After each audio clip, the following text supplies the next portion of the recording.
에브리원, 안녕하세요. 월스트파인더 김석환입니다. 제가 지난주에 요즘에 아침과 저녁 간의 일교차가 크다 보니까 건강히 유의하시라고 말씀드렸는데 그만 제가 감기 걸리고 말았습니다. 속상하네요. 아무튼 목소리가 좀 안 좋거든요. 근데 오늘 내용도 전달드릴 게 좀 많다 보니까 좀 듣는 데 있어서 약간 불편하실 수가 있어요. 그건 좀 감안해 주시고 들으시면 될 것 같습니다. 자, 그럼 우리 바로 다음 주에 어떤 일정들이 있는지 확인해 보도록 하겠습니다. 자, 일단 FOMC가 끝났죠. 험난한 그 한 고비를 넘겼다라고 보면 될 것 같은데요. 거기에 대한 후속 평가가 다음 주에 이어질 것 같다라고 보면 될 것 같습니다. 자, 일단은 보통 이제 FOMC 한 2, 3주 전에는 블랙아웃 기간이라고 해서 주요 연준 의원들의 발언들이 없습니다. 자, 그런데 다음 주부터는 바로 시작이 됩니다. 지금 공식적으로 나와 있는 게 현재 위원들 내에서 가장 매파적인 인사가 바로 닐 카시카리 미니애폴리스 연은 총재인데, 여기 카시카리가 월요일부터 발언을 할 예정이다라고 보면 될 것 같고요. 목요일에 오스틴 굴스비 시카고 연은 총재라든지 토마스 바킨 리치몬드 연은 총재, 그리고 금요일에 존 윌리엄스 뉴욕 연은 총재까지 예정이 되어 있습니다. 이거는 이제 공식적인 일정들이고요. 또 비공식적인 인터뷰나 이런 것들이 있기 때문에 아마도 여기에 더 많아질 가능성이 있다라는 것까지 체크해서 보시면 되겠습니다. 자, 그리고 또 하나는 다음 주에 주택시장과 관련한 지표들이 발표가 될 예정입니다. 보시다시피 미국에서는 이제 화요일에 S&P 케이스실러에서 나오는 것과 그리고 연방주택금융기관에서 나온 주택가격지수가 있다라고 하는 거고요. 그럼 뭐 잠정주택 판매라든지 이런 것들이 같이 발표가 되니까 체크해서 보시면 될 것 같고, 또 하나는 저희가 계속해서 이제 물가와 관련한 얘기들을 계속 하고 있잖아요. 이제 그런 관점에서 봤을 때 이제 유로존 쪽으로 좀 눈을 돌려보면 실제 이제 독일의 9월 소비자 물가 지수 잠정치가 발표가 되고요. 그리고 금요일에는 유로존의 잠정치가 발표가 된다라는 것도 보시면 될 것 같습니다. 자, 그런데 지금 여기에 제가 적지 못한 내용들이 정말 많거든요. 근데 이거는 따로 이제 주간 일정을 저희가 링크에 첨부해 드리니까 그걸로 좀 참고해서 보시면 될 것 같고, 기업들 이벤트도 꽤 많습니다. 뭐가 있냐면 실적 발표를 하는 유통이나 또는 반도체 업체들이 있는데, 일단 화요일에 코스트코가 있고요. 수요일에 마이크론, 그리고 목요일에는 여기에는 적혀져 있지 않지만 나이키의 실적 발표가 있다라는 걸 또 체크해서 보시면 될 것 같고, 기업 행사도 있습니다.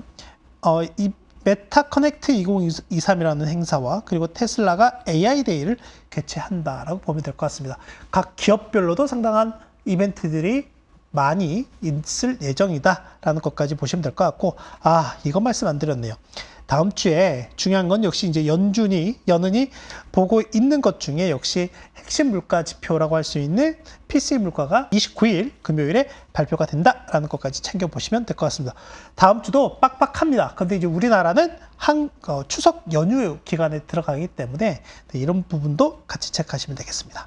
자, 그럼 바로 가보도록 하죠. 일단 9월 FOMC가 끝났습니다. 물론 지금 증시는 전체적으로 하방 압력이 좀 있는 상황이긴 해요. 일부 조정 국면이 8월, 9월 현재 이어지고 있는 상황이다 라고 보면 될 것 같고요. 그러니까 증시가 일단은 고점을 형성한 이후에 이렇게 좀 꺾여 있는 상황이고, 요 밑단에서 이렇게 올라오고 있는 주 이동평균선들이라고 해야 될까요? 주 이동평균선들 사이에 이렇게 지지가 되고 있는 형국이다 라고 보면 될 것 같아요.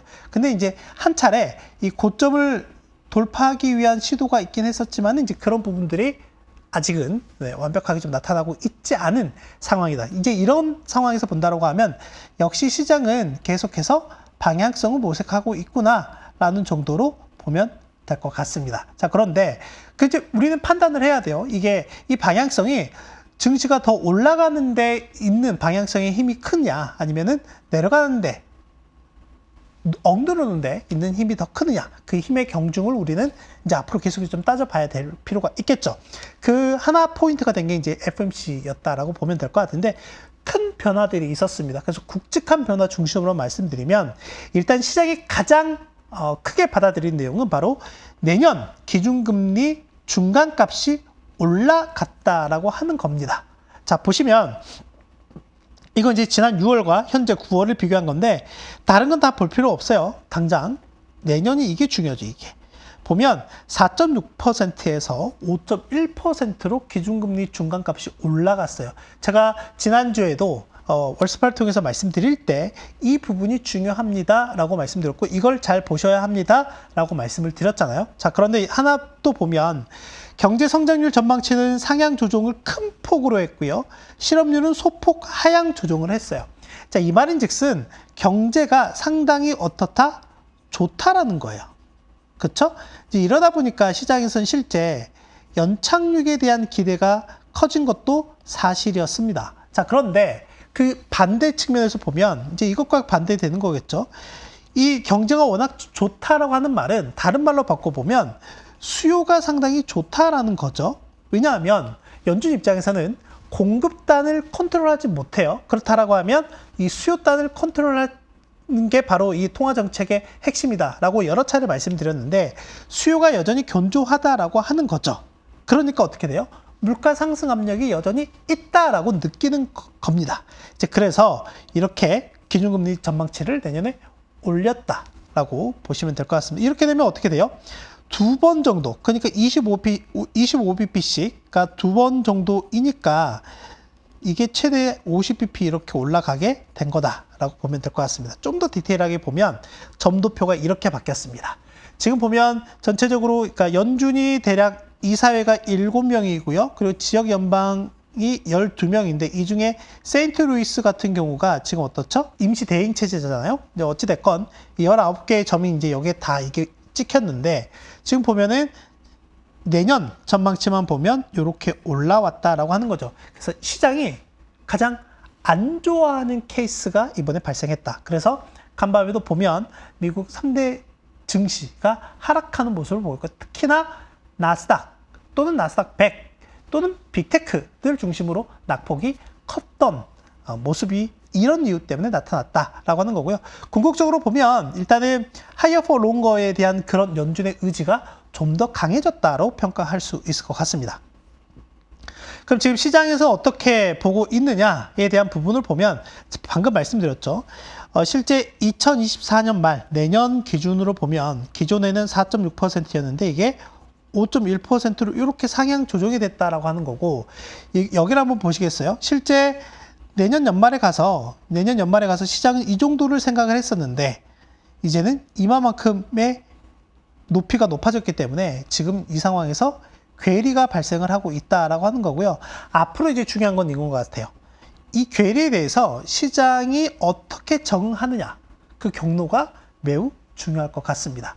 그래서 지금 시장은 CME 페드워치에 반영이 된 부분을 말씀을 좀 드려보면 어떤 부분이 반영이 되어 있냐면, 일단 원래 한 달 전만 하더라도 내년 3월 정도부터는 금리 인하에 들어갈 거야. 이게 가장 빠른 가능성이었거든요. 근데 이게 조금씩 딜레이가 됩니다. 5월, 그리고 지금은 7월까지 동결이 좀 더 우세한 전망을 갖고 있다라고 보면 될 것 같습니다. 그래서 앞으로 이런 부분에 대해서 시장이 어떻게 좀 적응을 해 나가는지도 여러분들께서 살펴보시면 좋을 것 같습니다. 자, 그러면 연준이 가장 걱정하는 건 뭐냐면, 지금 이 그림에서도 나오고 있지만 물가 재인상에 대한 우려예요. 미국에서는 실제 진짜 물가가 높았던 시기가 1970년대하고 80년대입니다. 그래서 미국에서는 여기 이 시기를 The Great Inflation이라고 칭하기도 하거든요. 자, 보면은 실제 70년대 중반에 이렇게 한번 올랐던 물가가 70년대 후반에 하락을 했다가 다시금 70년대 후반부터 80년대 초반에 이렇게 급등하는 모습을 좀 보였어요. 자, 그러면 2018년 이후에 현재 시점과 한번 좀 비교를 해보면 일단 한 사이클은 비슷하게 가고 있더라라고 하는 거죠. 그런가요? 한 사이클은 비슷하게 가고 있더라. 자, 그런데 연준이 여기서 더 확실하게 하고 싶은 건 뭐예요? 이렇게 가는 걸 원하는 게 아니잖아요. 그렇죠? 여기에서 좀 더 떨어지던가, 뭐 이렇게까지 떨어지면 좀 안 될 것 같고, 좀 더 떨어지는 모습을 보이던가, 아니면 현상 유지라도 최소한 해야 되지 않겠느냐라고 하는 거죠. 일단 이런 부분들이 바로 연준의 의지인 것 같습니다. 그렇죠? 이제 그렇기 때문에 내년에도 기준금리를 올릴 거야 라는 이런 실제 액션보다는 먼저 뭐 약간 블러핑이라도 블러핑이다라고도 할 수 있긴 하겠지만은 아무튼 먼저 좀 더 엄중한 경고를 이번 FOMC를 통해서 냈다라고 보면 될 것 같습니다. 그래서 결국에는 이 물가 재인상에 대한 우려 또는 그런 기대 이런 것들을 진화하는 데 방점이 있었다라고 하는 거죠. 지금 보시면 전체적으로 이 70년대 그리고 80년대 초까지 이렇게 물가가 다시금 큰 산을 두 번 그리게 됐었던 이유 중에 가장 큰 건 바로 이 오일 쇼크였던 거죠. 이제 이것 때문에 이건 어떻게 보면 외부 효과인 거잖아요. 실제로 2022년에 러시아가 우크라이나를 침공한 당시에도 보면은 그때 이제 유가가 급등을 하게 되죠. 그때 바이든 대통령이 또는 바이든 행정부가 가장 역점을 뒀던 거는 유가 안정화였습니다. 그러다 보니까 전략 비축률이라고 하는 거를 적극적으로 방출하는 계획들을 내세웠었죠. 그런데 지금 어떻죠? 최근에도 유가가 계속해서 또 올라가는 모습도 보이죠. 그래서 지난 며칠 전에도 바이든 대통령이 한 번 더 얘기를 했죠. 유가 잡도록 하겠다. 뭐 이런 얘기를 했습니다. 그래서 유가가 그만큼 물가에는 꽤 중요한 역할을 한다라는 걸로 이해를 하시면 될 것 같고요. 이제 이런 부분들이 전체적인 현재 물가 재인상에 대한 우려가 어떻게 발생을 하고 있는지 그리고 향후 물가 경로에 있어서 어떤 영향을 미치는지를 볼 수 있는 부분이다라고 보면 될 것 같고요. 또 하나는 또 있습니다. 이렇게 물가 만약 올라간다라고 하는 부분은 아까 보셨던 것처럼 경제 성장률 전망을 올렸고 실업률 전망치는 낮췄어요. 이 말인 즉슨 무슨 말이냐면 경제가 상당히 강하다라고 하는 걸 의미를 하는 거죠. 이 강하다라고 하는 게 뭐가 강하다라는 거예요? 수요가 강하다, 수요가. 그쵸? 수요가 강하다. 자, 그러면 우리가 공급 측은 아까도 말씀드렸지만 공급 요인은 우리가 어떻게 컨트롤할 수 없는 범위라고 본다라고 하면 기본적으로 이게 이제 수요고 이게 공급이거든요. 기본적으로 이렇게 수요가 증가하게 되면 전체적으로 어떻게 되죠? 이 가격이 이렇게 올라가는 모습을 보이게 됩니다. 우리가 그냥 일반적으로 경제학 시간에 배우는 이론에 따르면 뭐 이건 솔직히 경제학이라 아니라 우리 실생활에서도 마찬가지잖아요. 그래서 이런 부분들이 연준의 생각에 좀 녹아있다라고 보면 될 것 같고요. 자, 그래서 간밤에 보면 채권 시장에 엄청나게 들썩거리는 모습을 보였습니다. 요 근래 들어서 채권 시장의 채권 금리가 계속해서 올라가는, 미국 국채 금리가 계속해서 올라가는 모습을 좀 보이고 있는데 제가 일전에도 보여드렸던 그래프이기도 한데 어떤 부분을 말씀드리고자 했었냐면 보시죠. 지금 연준이 동결을 했잖아요. 동결을 했는데 항상 그러니까 인상을 하고 나서 동결을 하고 그 다음에 인하 이런 프로세스로 간다라고 하면 이 인상이 끝나고 동결로 가는 시점에서 보면 항상 그 시점에서 미국채 2년물과 10년물 우리가 주요 벤치마크로 보는 2년물과 10년물은 피크 아웃하는 경향이 있었다라고 하는 거죠. 피크 아웃하는 경향이 있었다. 자, 그런데 간밤에 회의 결과로 인해서 어떻게 됐어요? 2년물 같은 경우에는 피크 아웃이 아니라 오히려 2002년 12월 이후에 10년물 같은 경우는 2007년 10월 이후에 최고치를 찍었습니다. 그래서 지금 보면 4.4%, 5.17%까지 이렇게 올라오고 있는 상황인 거죠. 자, 이렇게 되면 앞으로 또 어떻게 전개가 될지는 또 봐야 될 것 같아요. 그러니까 이거는 왜 그렇죠? 아까도 말씀드렸지만 2024년 기준금리 전망치를 올렸기 때문에 그렇다라고 보면 될 것 같습니다. 물론 아까 시장의 적응이 중요하다고 말씀드렸는데 이런 부분에서 시장이 9월 FOMC에서는 그렇게 강하게 전망을 했지만 실제로 그렇게 이행한 필요는 그렇게 높지 않다라고 만약에 시장이 그렇게 생각을 하게 된다라고 하면 금리는 다시금 내려오는 모습을 보이게 되겠죠. 아무튼 이런 부분들이 앞으로 좀 중요할 것 같다라고 하는 거고요. 자, 근데 이제 금리가 올라가게 되면 솔직히 증시에는 부담이에요. 아시겠죠? 증시에는 부담입니다. 왜냐하면 이것부터 먼저 보시죠. 주식 위험 보상 비율이라고 해서 주식과 채권 중에 어떤 게 더 투자하는데 매력적입니까? 라고 하는 걸 나타내는 지표이거든요. 자, 지금 보면 이 같은 경우에는 이렇게 이게 내려오면 채권 투자가 좀 더 매력적이에요. 그리고 이렇게 올라가게 되면 주식 투자가 좀 더 매력적이다 라고 보면 될 것 같습니다. 이 매력적이라고 하는 건 뭐죠? 나한테 어떤 투자가 수익성을 더 많이 안겨주느냐예요. 리스크 대비. 아시겠죠? 리스크 대비. 자, 그런 측면에서 본다라고 하면 앞서 저희는 지금 채권금리가 계속해서 올라가고 있는 상황이다라고 말씀드렸잖아요. 그런 게 봤을 때 지금 보면 주식위험 보상 비율 같은 경우에는 이게 지금 2002년 초반이에요. 2002년 초반에 가장 낮은 수준까지 내려와 있다라고 하는 겁니다. 그래서 올해 초부터 계속 하고 있는 일부 그래서 계속 하고 있는 게 채권 투자에 대한 비중을 늘려야 된다라고 얘기를 또 하고 있는 상황이기도 하죠. 뭐 일단 채권은 워낙 안정적인 캐시플로우가 발생하기 때문에 그렇다라고 하는 거고요. 또는 만약에 향후에 금리 인하에 대한 기조가 좀 더 강해지게 된다라고 하면 거기서 어떻게 보면 매달 일정적으로 발생하는 캐시플로우 이외에도 또는 자본 차익이라고 하는 캐피털 게인까지 얻을 수도 있는 거죠. 자, 그래서 이런 부분들이 있다라고 하는 거고 또 하나는 실질 금리입니다. 실질 금리라고 하는 건 뭐죠?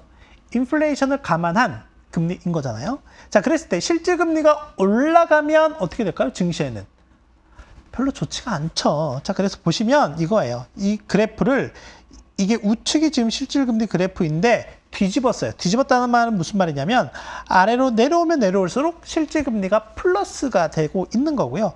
올라가면 올라갈수록 실질 금리가 마이너스인 거예요.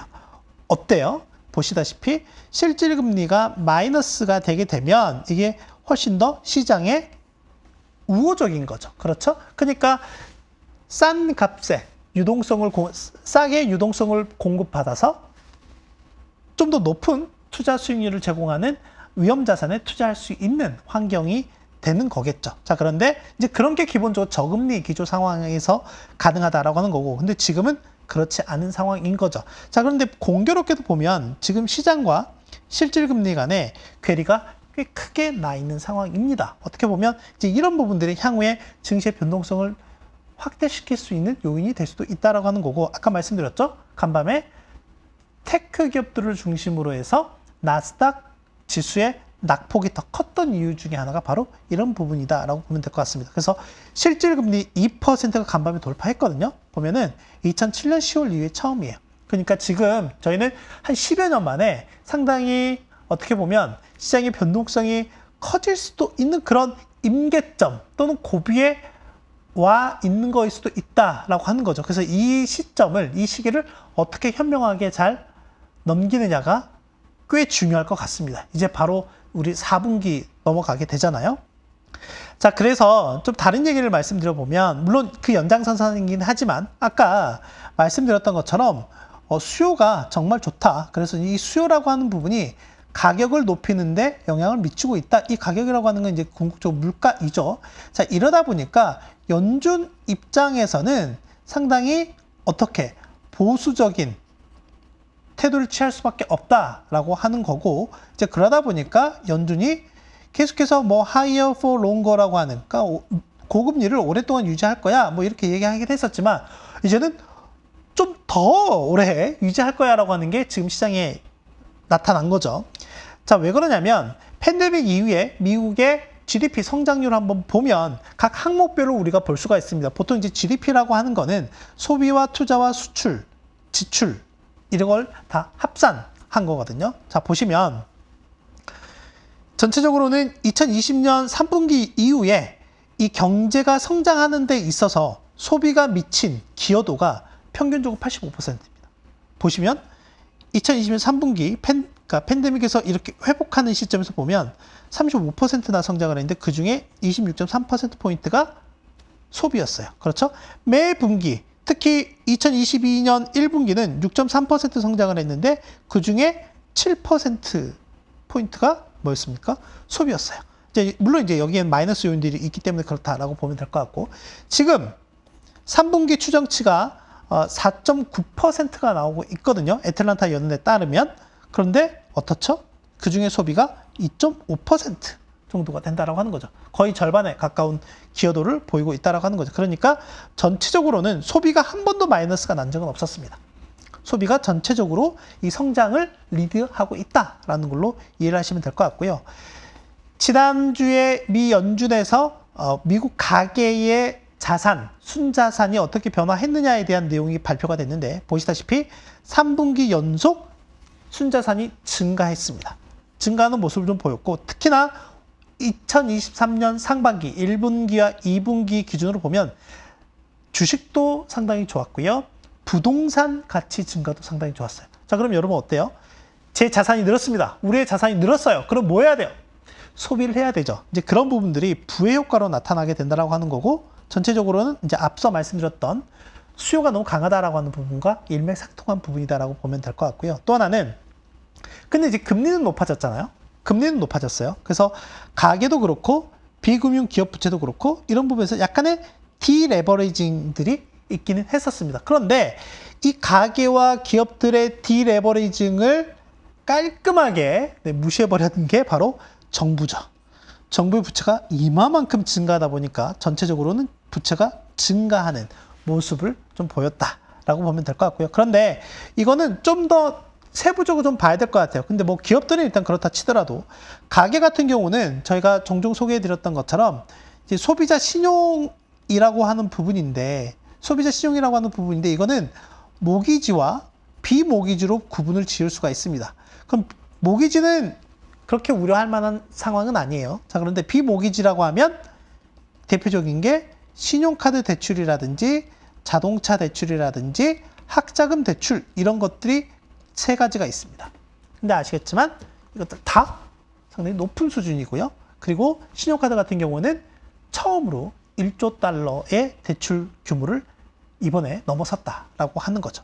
이런 부분들은 좀 더 면밀하게 체크를 해봐야 될 것 같아요. 근데 금리 레벨이 계속 높은 수준이 유지가 되고 있잖아요. 그러면 그 금리에 턱걸이 되면서 허덕허덕거리는 가계와 소비자들이 늘어날 가능성이 높다라고 저는 보고 있는 상황입니다. 자, 그래서 이런 부분들이 어떻게 나타나냐면 그동안 경제성장을 주도했던 게 소비였는데 소비 위축될 수도 있지 않을까에 대한 우려나 부분들이 커지고 있다라고 하는 거죠. 자, 그래서 보면 최근에 뉴욕연은에서 미국 가계를 대상으로 해서 서베이한 결과를 좀 보면 소득이 앞으로 1년 동안 소득이 늘어나든 줄어들든 간에 저는 소비를 줄이겠습니다라고 답한 비율이 늘어났습니다.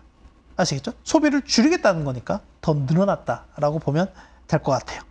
또는 만약에 소득이 늘어나게 되면 저축이나 투자를 하는 것보다 뭘 하겠다고요? 디레버리징, 부채를 상환할 겁니다라고 답한 사람들도 많아졌고요.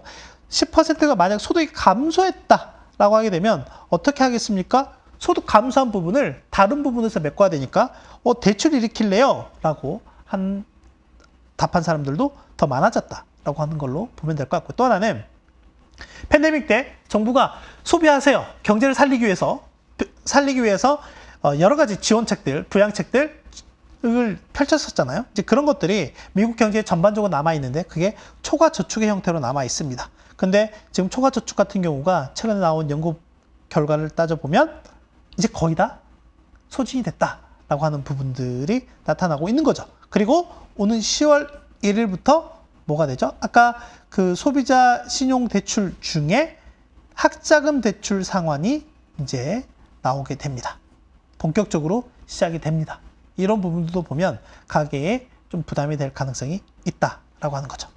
자, 그리고 또 하나는 뭐냐면 그동안 제가 이제 지난 1년 동안 디스인플레이션이 계속 진행이 됐는데 실제로 앞서부터 이렇게 큰 산을 하나 만들었잖아요. 그리고 앞으로의 경로가 중요하다라고 여러 차례 언급을 해드렸는데 지금 클리브랜드 연은에서 나오는 인플레이션 나우캐스팅 기준으로 보면 전체적으로는 물가가 이 디스인플레이션이 계속 되는 구조가 아니라 이제는 좀 더 물가가 횡보하든지 또는 다시금 지난번 CPI처럼 다시금 반등하는 이런 모습들을 나타낼 가능성이 높다라고 하는 거죠. 그래서 향후에 이런 물가 경로에 대한 부분들도 좀 봐야 되지 않을까 생각이 되고요. 이제 그러다 보니까 연준 입장에서는 더 신중할 수밖에 없는 거죠. 연준은 항상 나오는 데이터를 기반으로 해서 향후의 정책에 대한 평가를 하기 때문에 그렇다라고 보면 될 것 같습니다. 자, 그러면 정리를 한번 해보도록 하겠습니다. 일단 FOMC가 있었고 그 FOMC 이후에 시장에 대한 변화라든지 이런 부분들 좀 말씀드렸는데요. 일단 제가 봤을 때는 이 FOMC에 대한 시장의 평가 이제 그런 부분들이 실제로는 진실 공방으로 좀 나타나지 않을까 생각을 좀 하고 있습니다.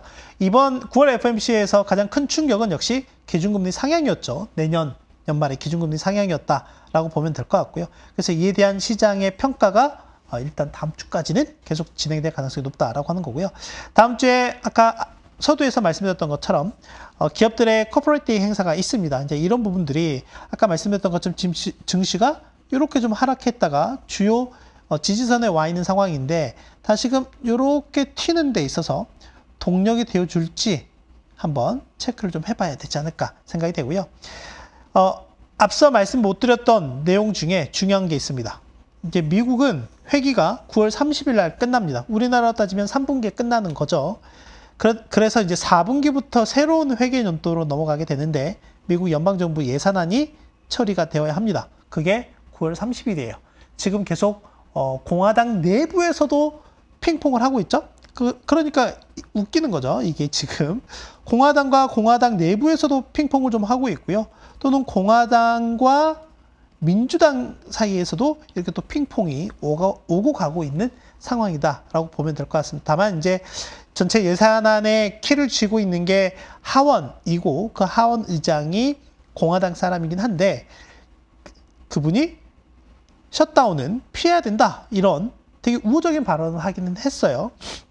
그런데 그걸 민주당 상원에서 받아줄지는 의문입니다. 자, 그래서 일단 이 약간 정치권에서의 불확실성한 부분도 좀 있는 것 같고요. 여기다가 한 가지만 더 말씀드리면 막바지 말씀드리기 좀 그러긴 한데 미국의 부채, 정부 부채가 33조 달러를 넘어섰습니다. 공식적으로. 이제 이것도 꽤 부담이 되고 있는 상황이죠. 불과 3달 전만 할 때는 얼마였죠? 31조 달러였습니다. 네. 한 3달 사이에 2조 달러가 늘어난 거죠.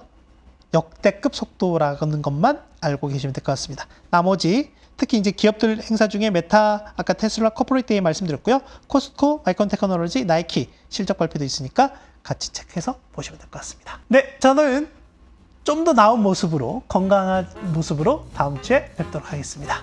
안녕.